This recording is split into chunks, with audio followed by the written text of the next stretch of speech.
2 o'clock in the afternoon, Monday. Emma Sullivan climbs the mansion stairs, her ears flooded with a cacophony of distress, the inconsolable wails of 2 babies echoing through the entire house. At 27, Emma has worked here for 3 weeks, but she has never gotten used to that sound of pure agony. The twins have been sobbing for 3 straight hours today. Yesterday it was 5. The day before, 6. "Dear God, those poor little ones," she whispers, pausing halfway up the staircase to wipe the sweat from her forehead. Alexander Blackwood appears in the hallway like a man who has lost his way. At 36, the man who ruled the city's underworld looks like he has aged 10 years in just a few weeks.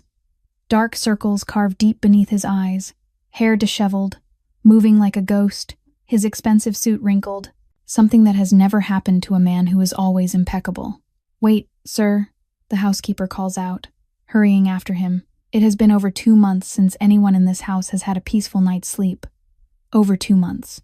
Margaret Collins, a 52-year-old woman who has worked for this family for 20 years, shakes her head with deep sympathy. She always writes down everything that happens in this house in her old, worn notebook. "Sir, you need to rest too. You can't keep going on like this." "Rest."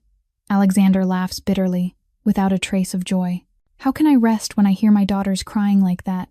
What kind of father am I?" If you want to know what happens next, smash that like button and share this story with someone who loves a good drama. Subscribe and hit the bell so you never miss the next chapter. Emma stood motionless on the staircase, her arms locked tight around the cleaning bucket, her eyes fixed on the man standing in the middle of the hallway. She had never seen anyone so desperate. Alexander Blackwood pulled out his phone, trembling fingers punching in a number. "Dr. Harrison, this is Alexander Blackwood. My children still won't stop wailing. You have to do something." His voice was hoarse from sleeplessness, from worry, from despair. On the other end, the doctor spoke in a steady, even tone, and Emma watched Alexander's face darken by degrees. "What did you say?" "You've done everything you can." Alexander clenched his jaw, his voice beginning to shake with anger. "I'm spending millions of dollars. I've brought in experts from all over the world. The best pediatricians, the top neurologists, every one of them has come here. And you're telling me no one can do anything." He hurled the phone at the wall, and the crack of it breaking rang out sharp and dry. But it still wasn't enough to drain the fury and helplessness inside him. Alexander turned and drove his fist straight into the nearest wall. Once, twice, 3 times. Blood began to seep from his knuckles, staining the pristine white paint a brutal red. "Sir," Margaret screamed, rushing to his side. "You can't hurt yourself like this." But Alexander didn't seem to hear her. He only stood there, his forehead pressed to the wall, his shoulders shaking in waves. Above them, the cries of the 2 children still echoed from the upper floor, like a sorrowful song with no ending. Emma felt her heart draw tight. She had witnessed suffering in her life, but she had never seen suffering like this in any man. Heavy footsteps sounded from the direction of the front door. A tall man entered, around 40, his face cold as stone, his build solid beneath a black suit. Marcus Stone, Alexander Blackwood's head of security. "Sir." Marcus stopped a few paces from Alexander, his voice low and controlled. "Someone from the east wants to meet. They say it's important business." Alexander didn't turn around. "I'm not seeing anyone." "But sir, they said it's urgent. It involves last week's shipment." "I said I'm not seeing anyone." Alexander spun around, roaring, eyes bloodshot. "My children are sick. My children are whimpering. I don't care about any business right now. Tell them to get out. If anyone calls again, tell them Alexander Blackwood isn't here." Marcus took a step back. In 15 years of working for Alexander, he had never seen his boss lose control like this. Alexander Blackwood, the iron-fisted leader whom the entire underworld feared, the man whose single nod could decide the fate of hundreds, was standing here now with blood on his hands, eyes rimmed red, and a heart shattered over 2 little girls. Marcus lowered his head. "Yes, sir. I understand." He turned to leave, but before he went, he glanced at Emma on the staircase. The look was wary, measuring, as if he were memorizing every detail of her. Emma dropped her gaze quickly, pretending to be busy with the cleaning bucket.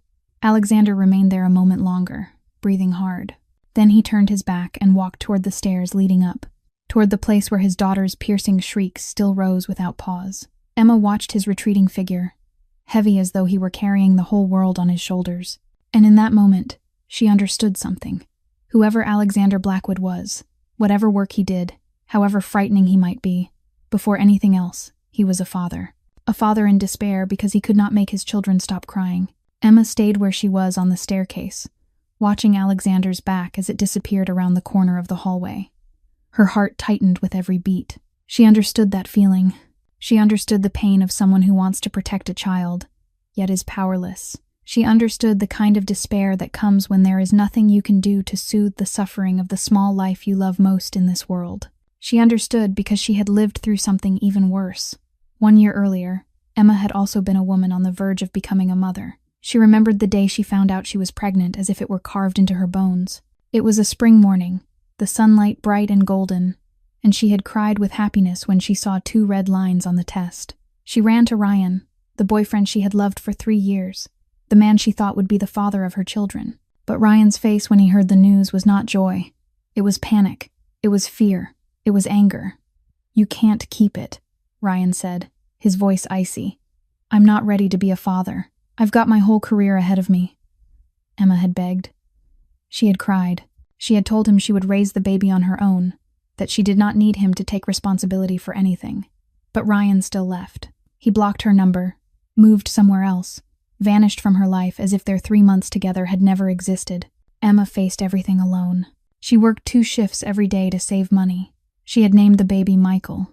She bought a tiny blue sweater, the first thing she ever bought for her child. She imagined the future, her baby's laughter, the first unsteady steps. But fate did not grant her that chance.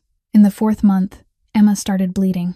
She was taken to the hospital in pain and terror. When she woke, she saw the doctor's face filled with pity. "We're so sorry, Miss Sullivan. We did everything we could, but we couldn't save the baby." Emma's world collapsed in that instant. She lost Michael. She lost the child she had not yet met, had not yet held against her chest, had not yet heard cry into the world. She lost everything. The crying of the 2 little girls upstairs pulled Emma back to the present. She blinked and realized tears were streaming down her cheeks. "These children," Emma whispered, her voice thick. "They're the same age my baby should have been. If Michael were still alive, he would have been 3 months old. He would have cried and laughed and demanded to be held. He would have had wide eyes and tiny hands that could curl around her finger. But he was gone." Emma wiped her tears quickly with the back of her hand. She could not stand here sobbing inconsolably forever. She still had work to do. She still had a life she had to keep living. She drew a deep breath, trying to press the grief down to the very bottom of her heart, and then she continued up the stairs with the cleaning bucket in her hands. But the cries of Olivia and Charlotte still echoed without end, as if they were reminding Emma of an ache that had never truly healed inside her. Emma had just reached the middle of the staircase when Margaret's scream rang out from upstairs. Sir, the babies have a fever. Both of them have a high fever." Footsteps thundered along the hallway. Alexander surged up the stairs like a gust of wind, nearly crashing into Emma. She jerked aside, her back flattening against the wall, and watched him rush past with a face gone white from worry. Only a few minutes later, Alexander appeared again, a child in each arm. Olivia and Charlotte were still crying, but the sound was weaker now, thinner with exhaustion. Their tiny faces were flushed from the fever, sweat soaking the sparse strands of hair on their heads. "I'm taking them to the hospital." "They have a fever!" Alexander shouted at Margaret as he barreled down the stairs. "Call Dr. Harrison and warn him. Tell them to have everything ready." Margaret ran after him, phone in hand, making call after call without pause. Marcus Stone was already waiting at the front door with 2 other men in black suits. They opened the car doors and formed a protective ring as Alexander placed the 2 children into the safety seats in the back. The engine roared. Then the whole convoy tore away, 3 glossy black cars in a line, shattering the quiet of this wealthy street.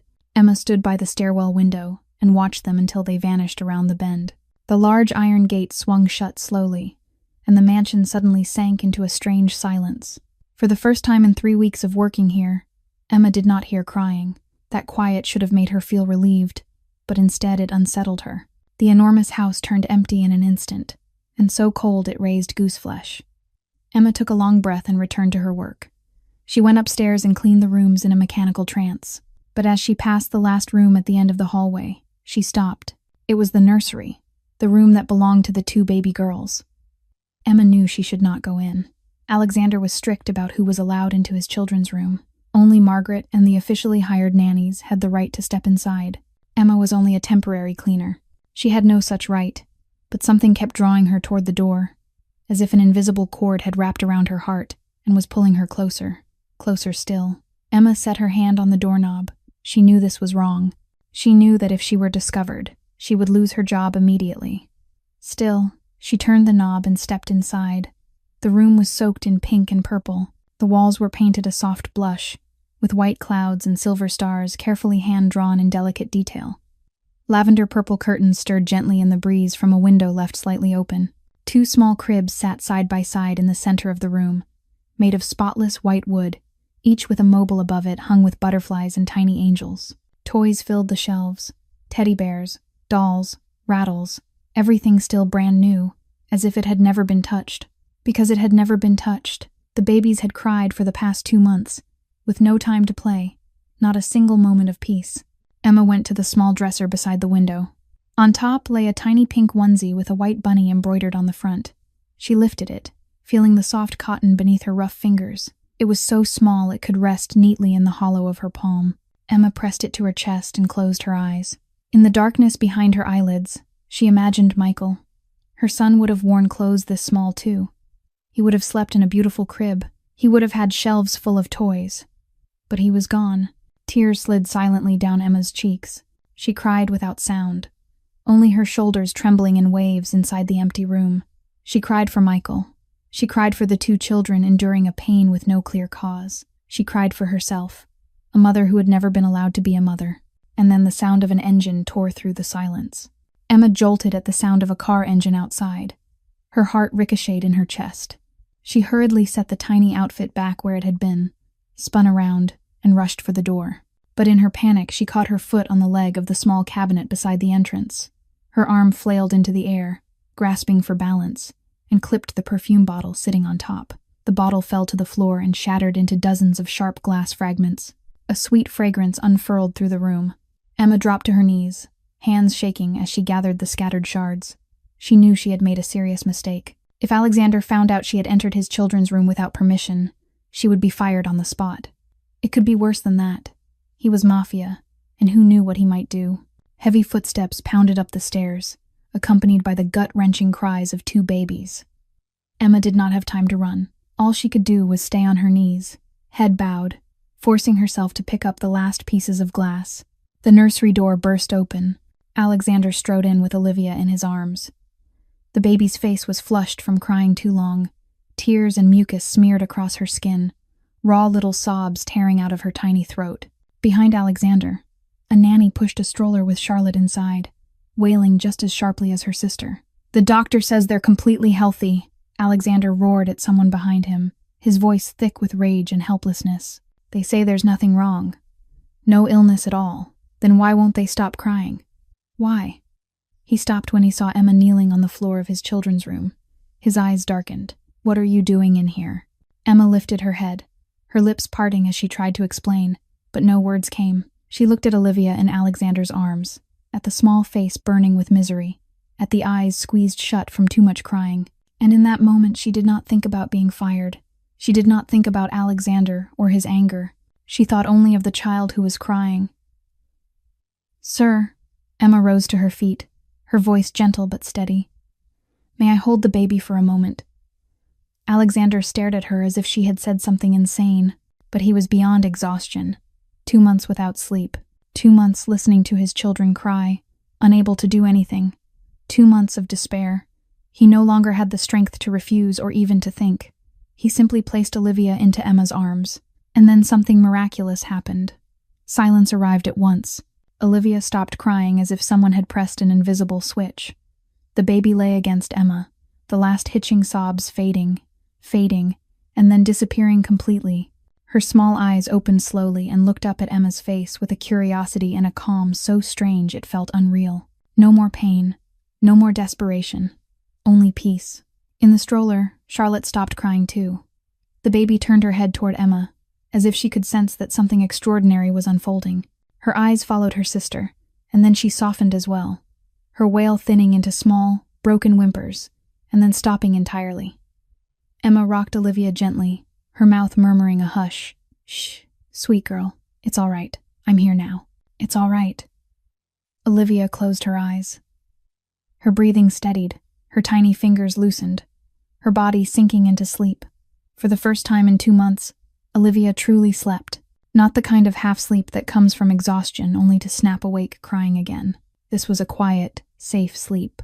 Alexander stood there, unable to believe what he was seeing. He had spent millions of dollars. He had brought in the best specialists in the world.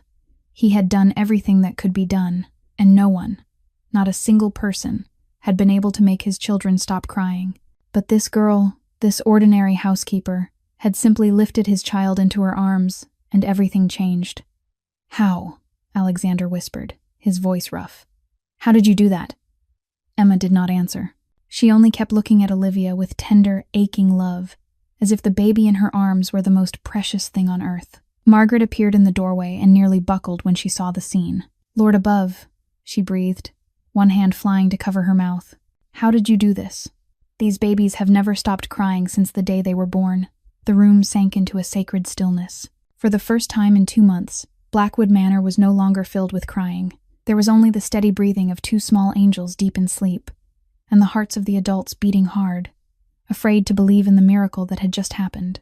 But in that calm moment, no one heard the sound of high heels tapping down the hallway, closer and closer. The sound of high heels snapped sharply along the hallway, each step measured and decisive, as if the woman approaching were the true owner of this mansion.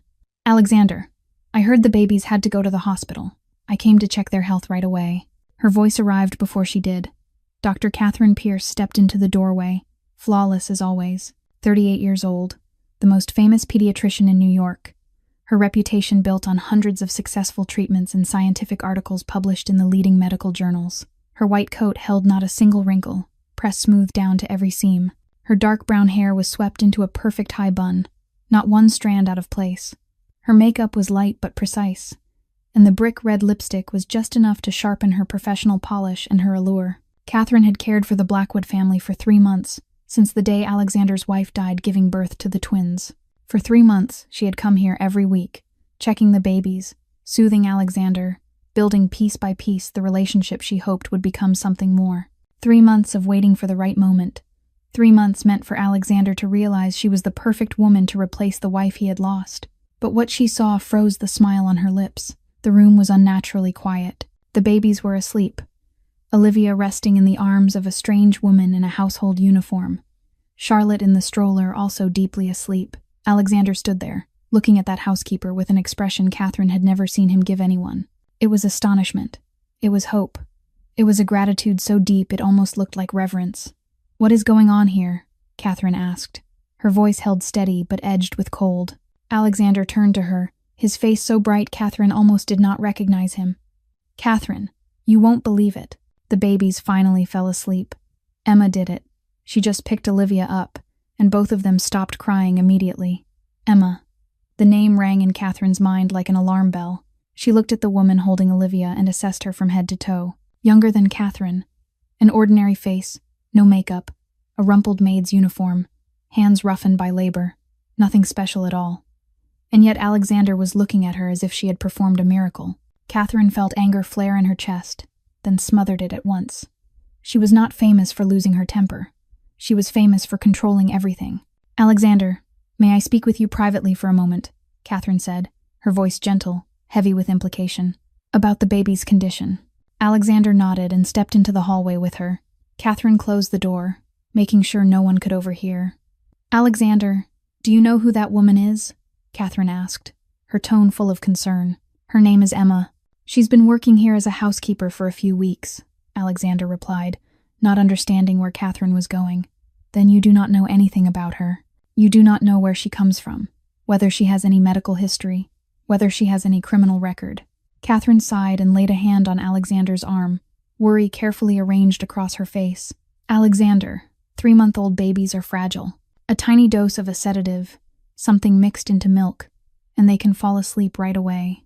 I do not want to suspect anyone, but as a doctor, I have a responsibility to warn you." Alexander fell silent. Catherine's words were like stones tossed into a still pond, sending ripples across his mind. The instincts of a mafia boss, always wary, always suspicious, began to rise. "You think she might harm my children?" Alexander asked, his voice dropping. I am not claiming anything. I am only suggesting you should be cautious. Let me take blood samples for testing, check whether there is anything abnormal in their bodies, and perhaps we should check her belongings as well, just to be sure." Alexander nodded slowly. "Fine, do it." Catherine smiled, but her eyes did not smile with her. She returned to the room and announced that she would take blood samples as part of routine testing. Emma watched, confused, but she said nothing. Not until Marcus Stone entered and demanded to search her bag and her locker. "What?" Emma blurted, eyes wide.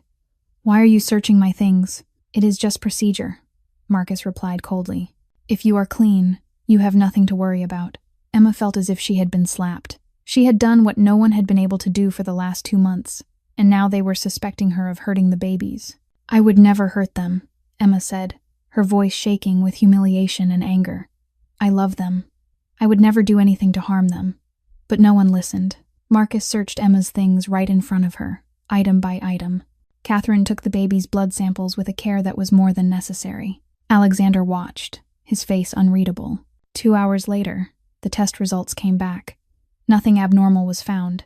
The baby's blood was completely normal, with no trace of any drug or foreign substance. Emma's belongings were clean as well, nothing suspicious. Alexander let out a breath of relief. He looked at Emma with a trace of guilt. "I am sorry for the inconvenience," he said. "You can continue your work." Emma nodded, but she could not stop her heart from aching. She had been doubted, treated like a criminal, simply because she had managed what others could not.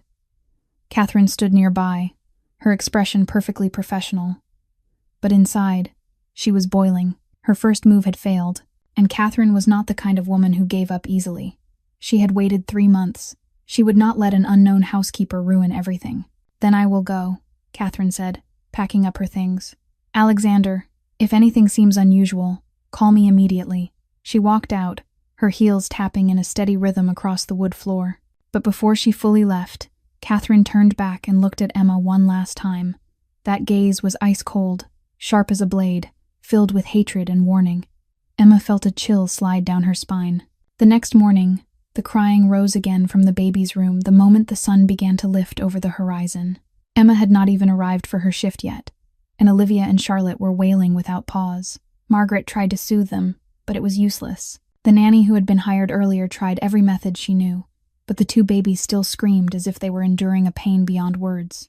Alexander stood in the middle of the room, his face drained pale by worry and lack of sleep. He had told himself that yesterday must have been a coincidence, that it was impossible for an ordinary housekeeper to possess anything so miraculous. But when Emma stepped into the room at 7 o'clock in the morning, everything changed at once. Olivia saw her first. The baby, who had been sobbing in broken gasps, went suddenly silent, red-rimmed eyes widening as she stared at Emma. Charlotte stopped crying too, turning her head toward the doorway as if she could feel Emma's presence. The room fell into stillness. Emma moved to the crib and gently brushed Olivia's cheek with her fingertips. The baby's mouth curved into a smile, and her tiny hand reached out to catch Emma's finger. Alexander stood there watching, and he knew what he had to do. "Emma," he called, his voice grave. "From today on, you will be the primary nanny for my children. I will raise your salary to 5 times what you make now. You will move into the mansion, into a room right beside the baby's room, so you can care for them 24 hours a day." Emma lifted her head, stunned. "Sir, I am only a cleaner. I have no experience as a nanny." "Experience does not matter," Alexander replied, his gaze fixed on her. "My children need you. That is the only thing that matters." That afternoon, Emma moved into her new room. It was 3 times the size of the cramped apartment she had rented in the slums, with a double bed dressed in spotless white sheets, an oak wardrobe, a vanity with a large mirror, and a window that looked out onto a garden full of roses. It was the first time in Emma's life she had ever had a room like this, but she did not care about the luxury surrounding her. She put away her few belongings as quickly as she could and went straight to the baby's room. Olivia and Charlotte were awake, lying in their cribs, their eyes tracking her from the moment she entered. Emma lifted each baby in turn, changed diapers, fed them, then held them close and sang them to sleep. The babies were strangely good, as if they had been waiting for her for 3 months. Night fell, and Blackwood Manor sank into darkness and quiet. Emma sat in the armchair beside the 2 cribs, listening to the steady breathing of Olivia and Charlotte. For the first time in 2 months, There was no crying, no shouting, no hurried footsteps, only peace. Emma hummed a lullaby, her voice as light as a passing breeze.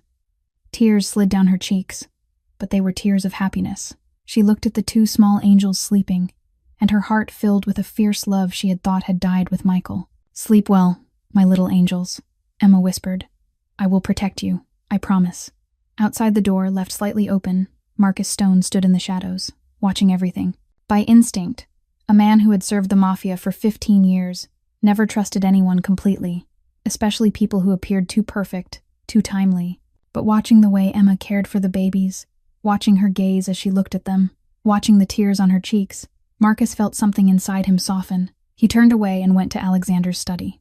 "Report, sir," Marcus said as he entered. She seemed sincere. "I observed her all day. Nothing suspicious." Alexander nodded, but his eyes remained cold and guarded. "Keep watching. Do not relax." "Yes, sir." Marcus lowered his head and left. Alexander stayed alone in the study, staring out the window. For the first time in 2 months, the house was quiet. For the first time, he could let out a breath he had been holding.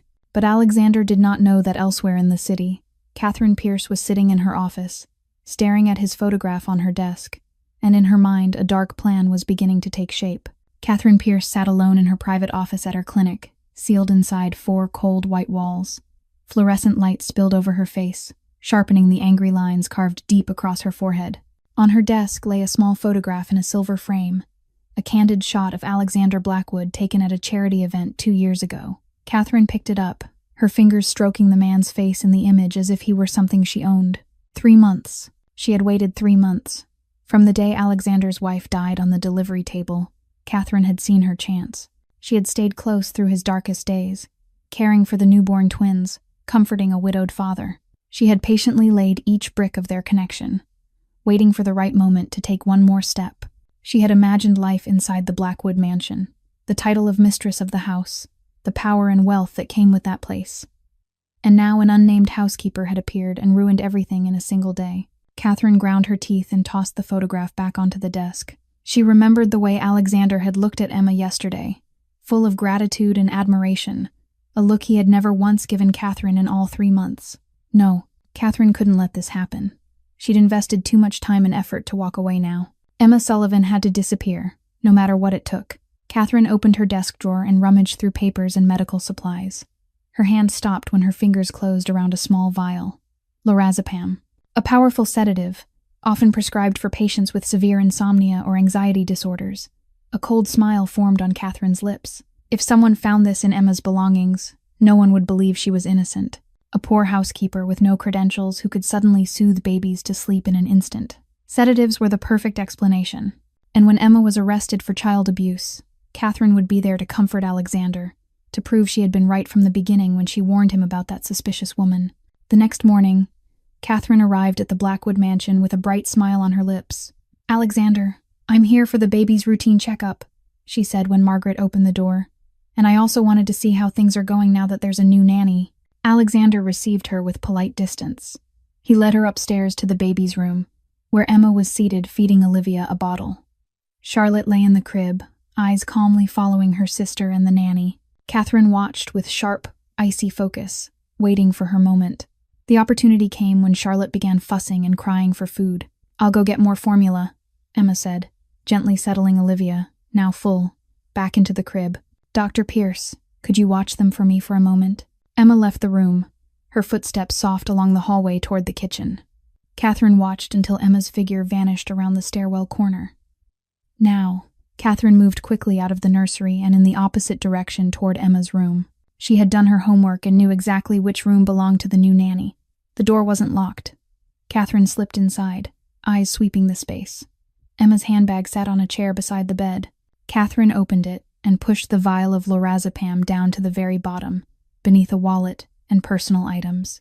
She made sure it was hidden well, but still easy to find if someone searched.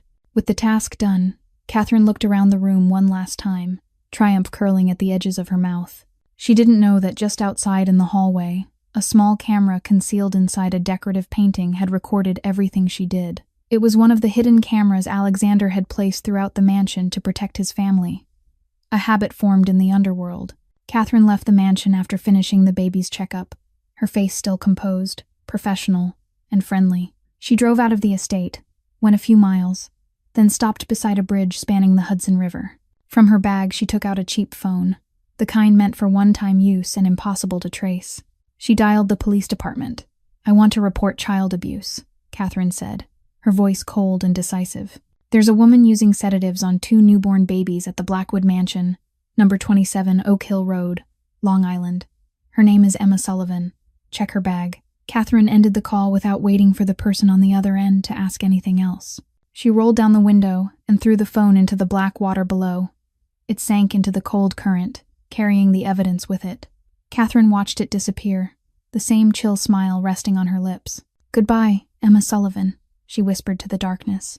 "You never should have appeared in Alexander's life." Early the next morning, when the first pale hint of dawn was just beginning to show across the Long Island sky, the wail of police sirens tore through the quiet of the estate. Emma was in the baby's room, gently feeding Charlotte a bottle while Olivia lay calm in the crib, her wide eyes fixed on Emma. She heard the sirens from a distance, but it never occurred to her they had anything to do with her. Outside the mansion gates, 3 police cars pulled up with red and blue lights strobing. Marcus Stone stood planted in front of the gate, his face cold as stone, his arms folded across his chest. "You have no right to come in here," he said, his voice edged with threat. "This is private property belonging to the Blackwood family." A police officer stepped out, a sheet of paper in his hand. "We have a search warrant," he said, holding it out toward Marcus. "We received a report of child abuse at this address. If you interfere, we will arrest you for obstructing law enforcement." Marcus did not move. He had faced men far more dangerous than the police, but footsteps behind him made him turn his head. Alexander Blackwood came out through the front door, his face blank, his eyes sharp with vigilance. "What is going on?" he asked, his voice low and heavy with authority. "Mr. Blackwood, we received a report that someone here has been using sedatives on newborn babies," the officer replied. "We have a warrant to investigate." Alexander was silent for a long moment. He looked at Marcus, then at the line of officers, then up toward the second-floor window where his children were. Finally, he nodded. "Marcus, step aside. Let them in." Marcus's eyes widened. "But sir," "I said step aside," Alexander repeated, leaving no room for argument. "We have nothing to hide." Marcus moved reluctantly. The iron gate swung open, and the officers entered the estate. They went straight upstairs, toward Emma's room, as if they already knew exactly where to look. Emma lifted her head when the nursery door flew open. She saw police uniforms, saw flashlights cutting through the room, saw Alexander in the doorway with a face like ice.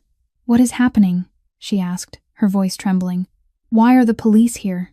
No one answered. One officer stepped forward and told her to set Charlotte back in the crib and move aside. Emma obeyed, her heart pounding wildly. She watched them search her room, throwing back blankets, opening every drawer, checking every corner. Then an officer picked up her handbag. He opened it and rummaged through the contents. His hand stopped when he touched something at the bottom.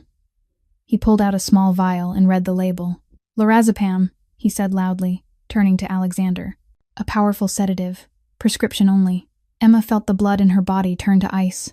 "No," she screamed, lunging toward the officer. "That isn't mine. I don't know where it came from. I have never seen that vial in my life." 2 other officers grabbed her and held her back. Emma fought them, tears spilling down her cheeks. "Please believe me. I didn't do this. I love the babies. I would never hurt them." Alexander stood there, silent as a stone statue. His face showed nothing, but his eyes were winter cold. Emma looked at him, pleading. "Mr. Alexander, please believe me. I swear I'm innocent. I love Olivia and Charlotte like my own. I would never harm them." And at that moment, a familiar voice drifted up from the stairs. "Oh my God, what's happening here?" Catherine Pierce appeared in the doorway, her face arranged into worry and shock, as if she had just arrived and knew nothing at all. "I came to check the babies as scheduled, and I saw the police cars.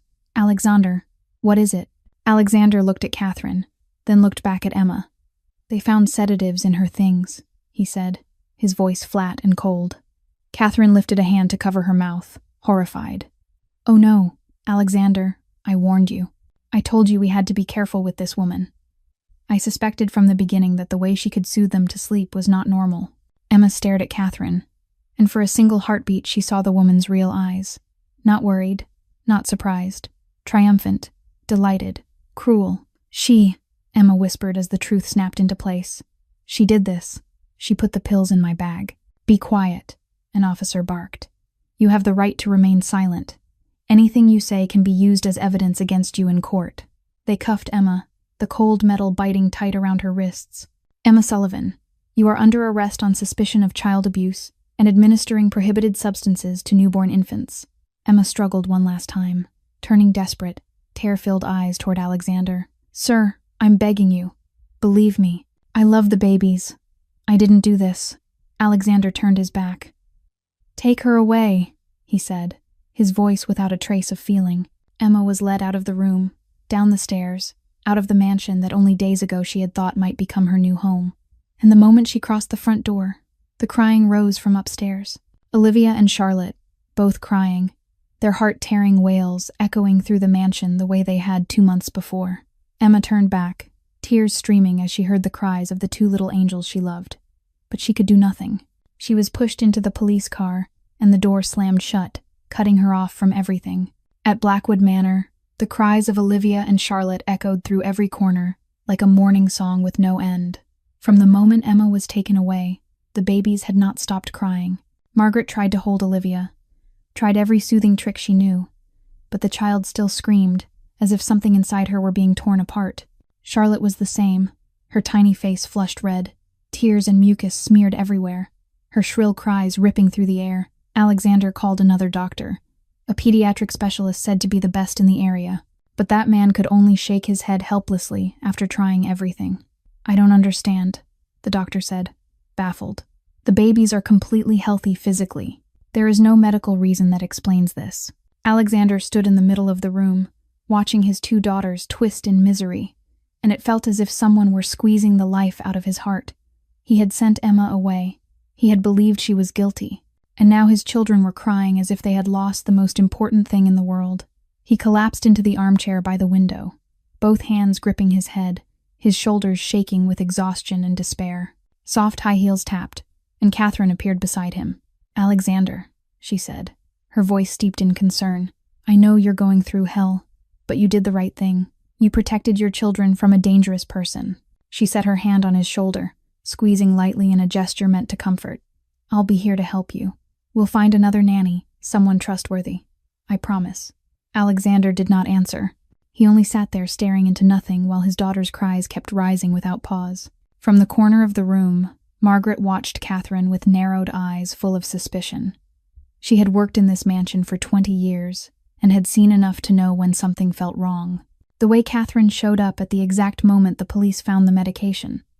The way she said, I warned you, as if she had known all along. The way she now stood here with careful, manufactured concern while the babies cried until they went limp. All of it made Margaret feel something was deeply off. Quietly, she took an old worn notebook from her pocket and wrote a few lines, her handwriting trembling with age.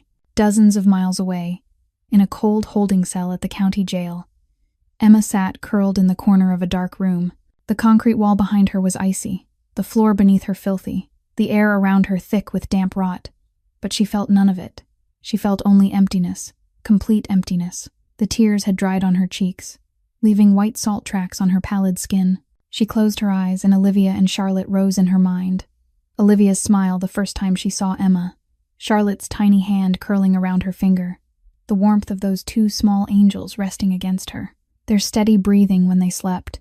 I swear I'm innocent, Emma whispered into the dark. Someone hurt me. Someone hid the medicine in my bag. I didn't do it. I love them. I love them like my own children. But no one listened. No one believed her. The scrape of an iron door opening made Emma jerk her head up. A guard stood at the entrance, and beside him was a middle-aged woman with graying hair and tired eyes. Mom! Emma cried, scrambling to her feet and rushing to the bars. Mom! I knew you'd come. Mom, I didn't do it. I'm being framed. Please believe me. Linda Sullivan stood there, looking at her daughter through the bars. But her face held no worry and no pity, only anger, only disgust, only shame. You disgraced this family, Linda said, her voice ice cold. You hurt babies. I raised you for 27 years for this, to make you a child abuser. Emma felt as if someone had driven a knife straight into her heart. "Mom, it's not like that. I didn't do it. Someone hid the medicine in my things. Please believe me. Believe you." Linda let out a bitter laugh. "Your whole life, you've done nothing but disappoint me. You let that man abandon you when you were pregnant. You lost your baby, and now you hurt someone else's children. Do you know what the neighbors are saying about me? Do you know how ashamed I have to be?" "Mom," Emma sobbed, her voice breaking. "I'm begging you. You're the only person I have in this world. Please believe me just once." Linda stared at her daughter for a long moment, then turned away. "You're dead to me," she said, cold and final. "From today on, I don't have a daughter named Emma. Mom, please, don't leave me." "Mom," Emma screamed. Both hands clamped around the bars. But Linda did not look back. She walked away, each footstep echoing on the concrete, farther and farther, until the sound vanished completely into silence. Emma stood there a moment longer, and then her legs gave out. She sank onto the freezing floor and slammed her fist into the concrete wall. Once, twice, 3 times, until her knuckles bled. "Why?" she screamed through sobs. "What did I do wrong? I only loved those babies. I only wanted to take care of them. Why is this happening?" But no one answered. The cell was dark and cold. Beyond the bars, the corridor was empty, and inside Emma's heart, everything had collapsed completely. She had lost her job, lost the babies she loved, lost her freedom, and now she had lost her mother too. Emma lay curled on the floor, knees drawn to her chest, crying until she had no tears left. In the darkness of that cell, she was utterly alone. 3 days had passed since Emma was arrested. 3 days in which the cries of Olivia and Charlotte had never stopped echoing through Blackwood Manor. 3 days in which Alexander had barely slept, barely eaten, doing nothing but sit in his study with a bottle of whiskey and empty eyes. That night, a gentle knock sounded at the door. Margaret stepped in, her aged face drawn with worry, but her gaze steady with resolve. "Sir, I need to speak with you privately." Alexander lifted his head and looked at the housekeeper who had been with his family for 2 decades. "What is it, Maggie?" Margaret closed the door and walked closer to Alexander's desk. She took a deep breath before she spoke. "Sir, I have worked here for 20 years. I watched you grow up, watched you marry, watched you lose your wife. I know people, sir, and I don't believe Emma did that." Alexander set his glass down, his face darkening. "She drugged my children, Maggie. The police found evidence in her belongings." "Evidence can be planted, sir," Margaret said, her voice firm. "I saw the way Emma cared for the babies. The look in her eyes when she looked at Olivia and Charlotte, that is not the look of someone who could harm a child. That is the look of a mother who lost her baby and found love again in other children." Alexander fell silent. Margaret's words pierced him like needles in his conscience. "And there is something else," Margaret said. She took an old worn notebook from her pocket and placed it on the desk in front of him. "You know I always write down everything that happens in this house. This is what I recorded over the past week." Alexander picked up the notebook and turned the pages. Margaret's trembling handwriting captured every small detail, everyone who came and went, each event inside the mansion. He stopped on one page, his eyes narrowing. "The 12th, Margaret said, tapping the line. "The day before the police came, Dr. Catherine Pierce came to check the babies. While she was here, she went into Emma's room alone for about 5 minutes, when Emma went to get milk for the babies." Alexander looked up at Margaret, his eyes suddenly sharp and cold. "You're saying Catherine was involved?" "I'm not concluding anything, sir," Margaret said quietly. "I'm only writing down what I saw. But ask yourself, why did Catherine show up at the exact moment the police found the medicine? Why did she say I warned you as if she already knew what was going to happen?" Margaret bowed her head and left, leaving Alexander alone with the notebook and the chaos in his mind. He sat there all night, reading Margaret's notes again and again, and a terrible suspicion began to take shape. The next morning, Alexander called Robert Hayes, the most well-known private investigator in New York. Robert had helped Alexander untangle complicated cases in the past. A man Alexander trusted completely. "I need you to investigate someone," Alexander said when Robert arrived at the mansion. "Her name is Emma Sullivan. She was arrested on suspicion of abusing my children." "You want me to find more evidence that she's guilty?" Robert asked, taking out his notebook. "No," Alexander shook his head, his voice low and serious. "I want the truth, not evidence that she's guilty. I want the truth, whatever it is." Robert nodded and went to work. 2 days later, he returned with a thick file. "I investigated Emma Sullivan thoroughly," Robert said, opening the file. 27 years old, born and raised in Brooklyn. Her mother is Linda Sullivan, a garment worker. Her father left when she was small. She's done every kind of job to survive, from waitressing to cleaning houses. Alexander listened without expression. "A year ago, she was pregnant," Robert continued. "Her boyfriend left when he found out. She planned to keep the baby, even named him Michael. But in the 4th month, she miscarried. After that, she was depressed for a while, but gradually recovered and kept working." Alexander felt his heart tighten as he heard this. He remembered Emma's eyes when she held Olivia, full of love and threaded with pain. "I spoke with her old neighbors," Robert said. "Every one of them says she's the best person they know. One woman said Emma watched her grandson for free for 6 months when she broke her leg. Another said Emma adores children, always stopping to play with the neighborhood kids on her way home from work." "And the medication?" Alexander asked, his voice rough. "This is the interesting part," Robert said, turning to another page. "Lorazepam is a powerful sedative and requires a prescription. I checked every pharmacy in the city. Emma Sullivan has never bought it. She doesn't even have a prescription record for the past 2 years." Alexander stood and walked to the window, staring out into the garden. "Then where did it come from?"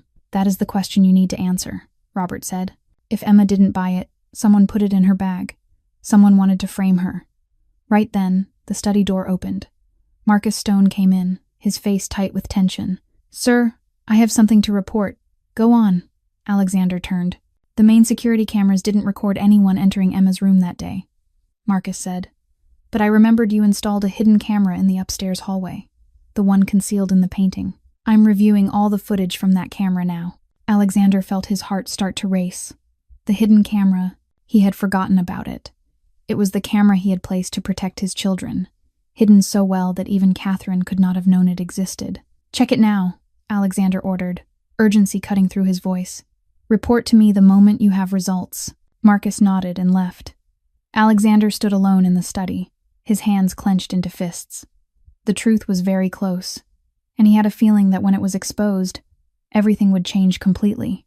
That night, while Blackwood Manor lay under darkness and the crying of the 2 babies still echoed without end, Alexander's phone vibrated. Marcus's message was a single, blunt line. "Sir, come to the security room now. You need to see this." Alexander moved quickly down to the basement where the mansion's surveillance room was kept. Marcus was already waiting, his face tight beneath the cold blue glow of dozens of monitoring screens. "I rechecked all the footage from the hidden camera," Marcus said, his hand working the computer mouse, "and I found this." The main screen flared to life, showing the upstairs hallway. The timestamp in the corner marked the day Catherine came to check the babies, the day before the police stormed in. Alexander stared at the screen. In the video, Catherine Pierce appeared at the far end of the corridor. She stopped and looked around carefully, making sure no one was watching. Then she hurried to Emma's room, opened the door, and slipped inside. The video shifted to another angle, from the hallway looking into the room through a slightly open gap in the door. Catherine stood in the middle of the room, her eyes sweeping quickly over everything. She moved to the chair where Emma's handbag sat, opened it, and pulled a small vial from the pocket of her white coat. She pushed the vial down to the bottom of Emma's bag, then arranged the items above it neatly back into place.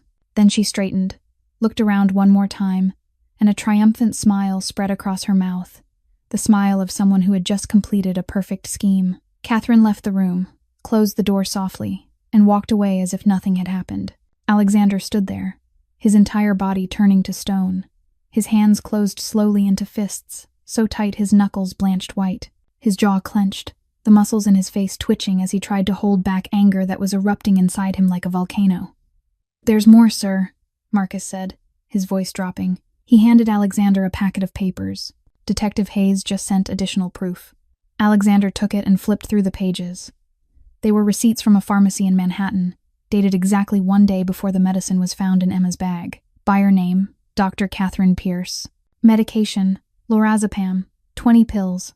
Payment method, her personal credit card. She didn't even bother to use cash, Marcus said. She was so confident she thought no one would check. Alexander threw the papers onto the table, then suddenly whirled and flipped over the control desk beside him. Screens crashed to the floor and shattered, sparks spitting in every direction. Marcus stepped back, but he said nothing. She hurt Emma, Alexander roared, his voice shaking with rage. She framed an innocent person. She shoved a good girl into jail. She made my children lose the only person who can care for them. He slammed his fist into the concrete wall. Once, twice, 3 times. Blood began to seep from his knuckles, but Alexander felt no pain. The fury in him drowned out everything else. And I believed her, Alexander whispered, bitter with self-loathing.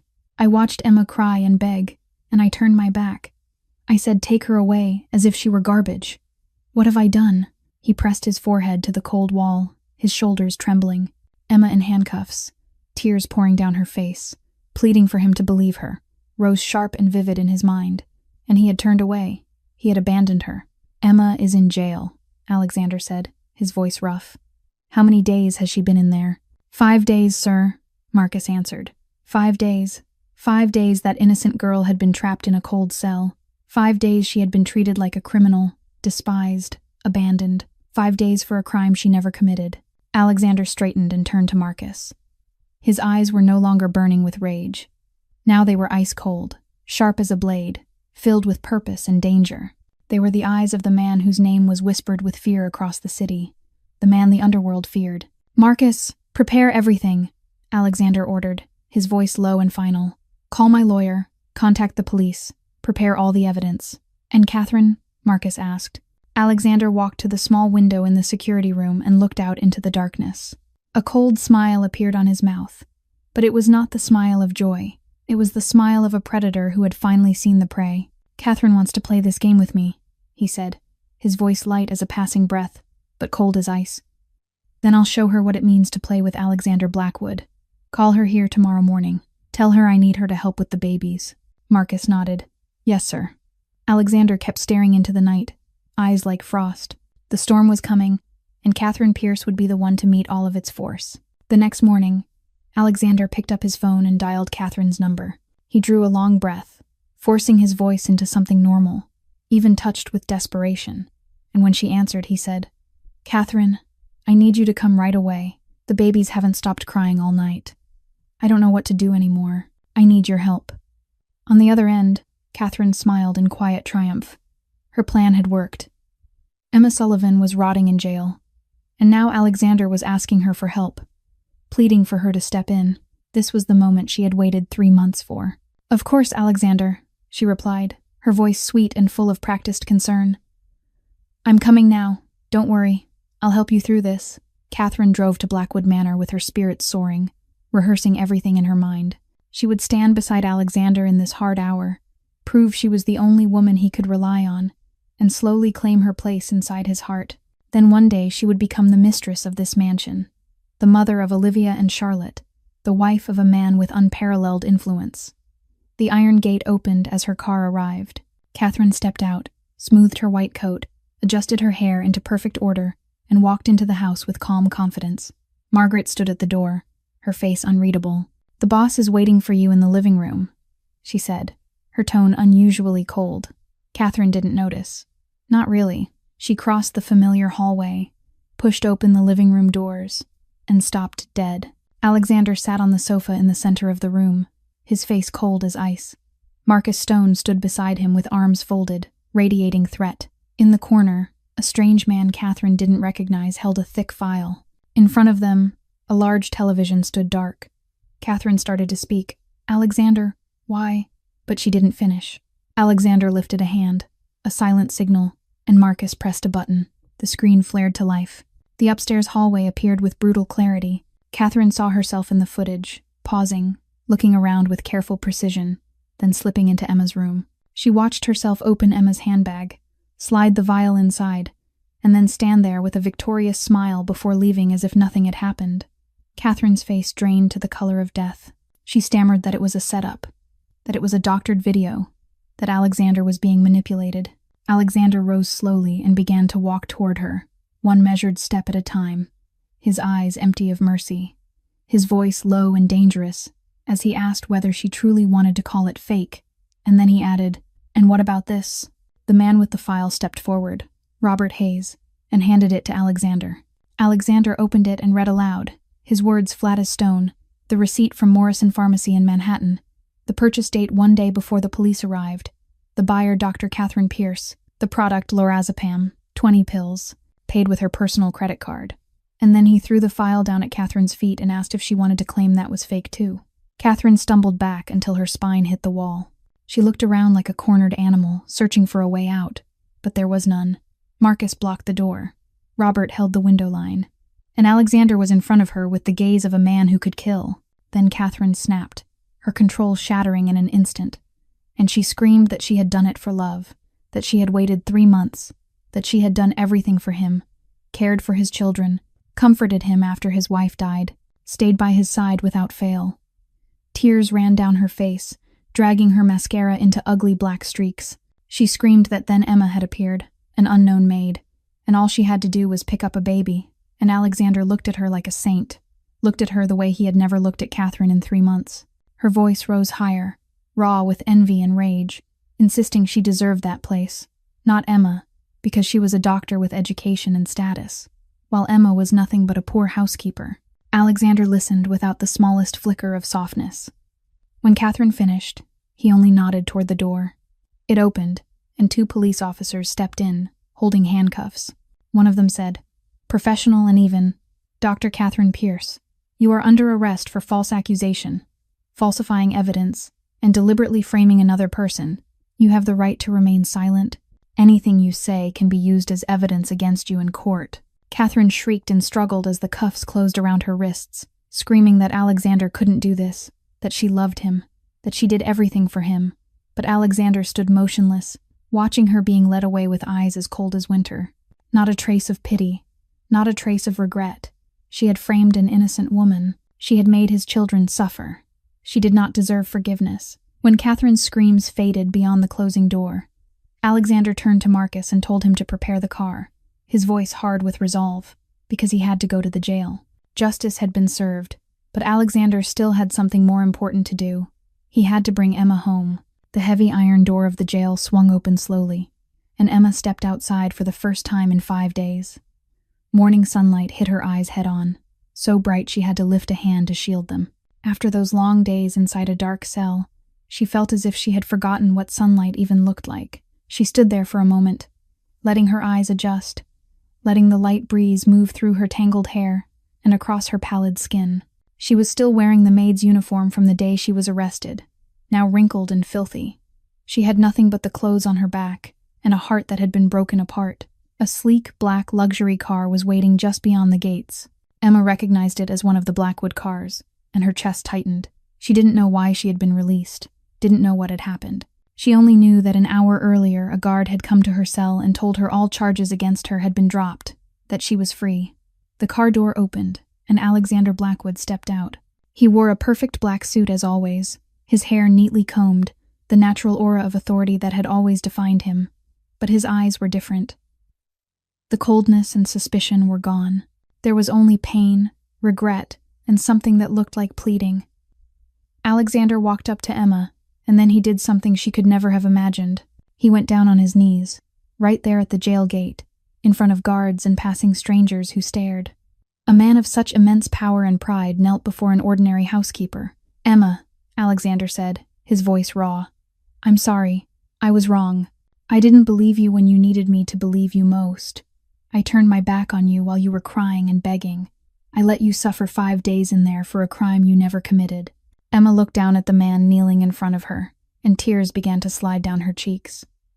"You sent me away when I needed you most," she said, her voice thick. "I looked you in the eyes and begged you to believe me, and you turned your back. You said take her away like I was trash." Alexander bowed his head, his shoulders trembling. "I know, and I will never forgive myself for it, but if you'll allow it, I'll spend my whole life making it right. I'll do anything you want. I'm only asking you to give me one chance." Emma was silent for a long time, looking at the man kneeling at her feet. She thought of the 5 days in that freezing cell. She thought of her mother turning away. She thought of the loneliness and despair she had been forced to swallow. Then she thought of Olivia and Charlotte. "How are the babies?" she asked, her voice softening. Alexander lifted his head, hope filling his eyes. "They've been sobbing ever since you left. No one can soothe them. They need you, Emma." He paused, then added in a voice that was almost a whisper, "And I need you too." Emma closed her eyes and let her tears fall freely. Then she reached out and touched Alexander's shoulder. "Stand up. Take me back to the babies." The car sped through New York toward Long Island. When it stopped at the gates of Blackwood Manor, Emma could hear crying from inside.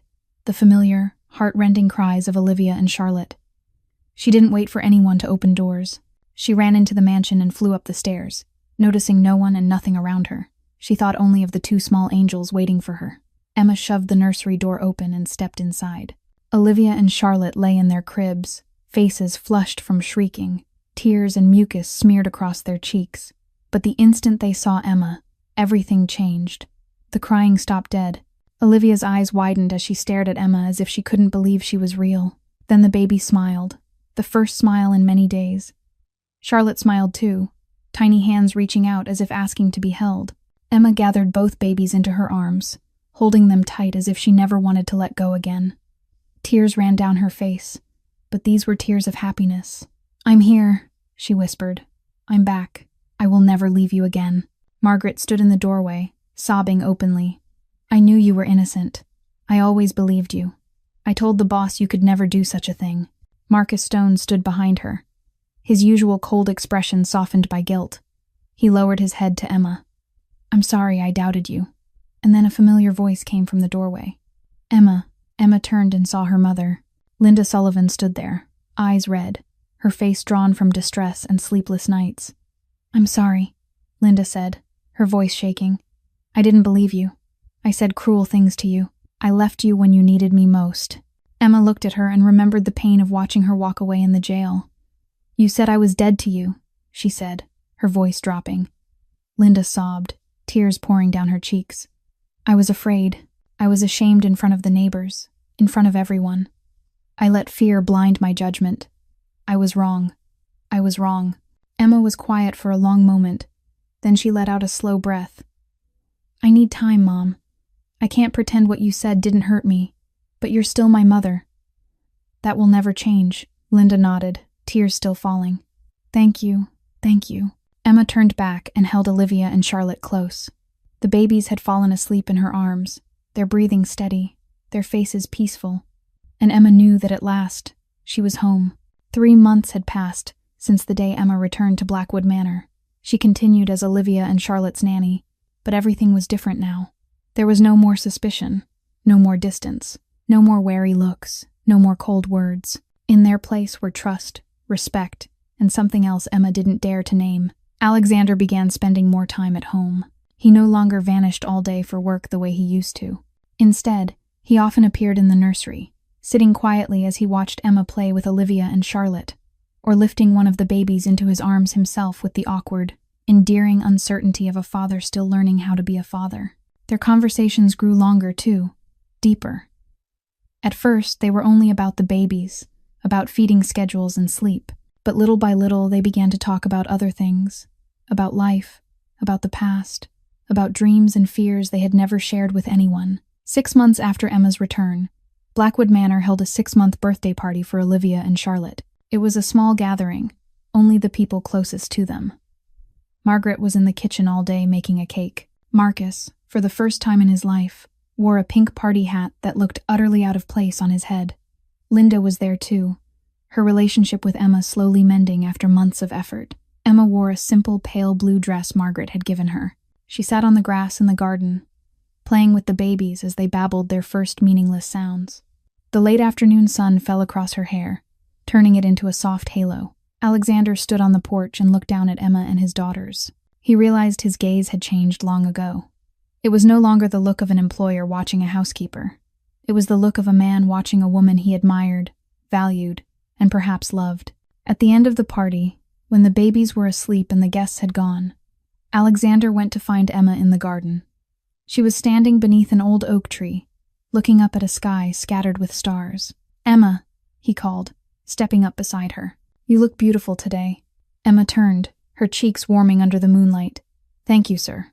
"Alexander," he said softly. "Call me Alexander." Emma looked at him, her heartbeat speeding.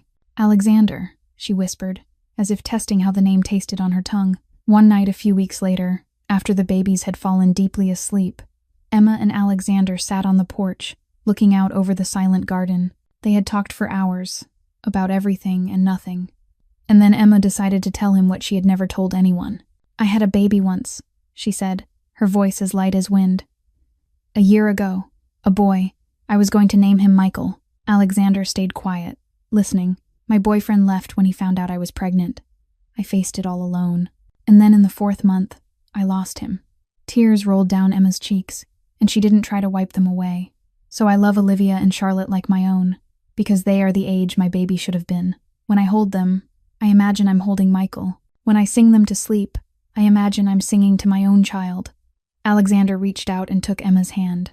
His hand was warm and strong, closing around her smaller one. "I'm so sorry for what you went through," he said, his voice low and sincere. "And I'm grateful you came into this family. You saved my children. You saved me too." Emma looked at Alexander, and in the gentle moonlight she felt her heart beating in a new rhythm, a rhythm she had thought she had lost forever after losing Michael. Love was taking root in both of them, slowly but surely, like spring flowers opening in the garden below. 8 months after the day Emma returned to Blackwood Manor. On a peaceful afternoon like any other, a miracle happened.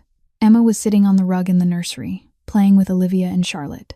The babies were now close to 1 year old, practicing their first wobbly steps.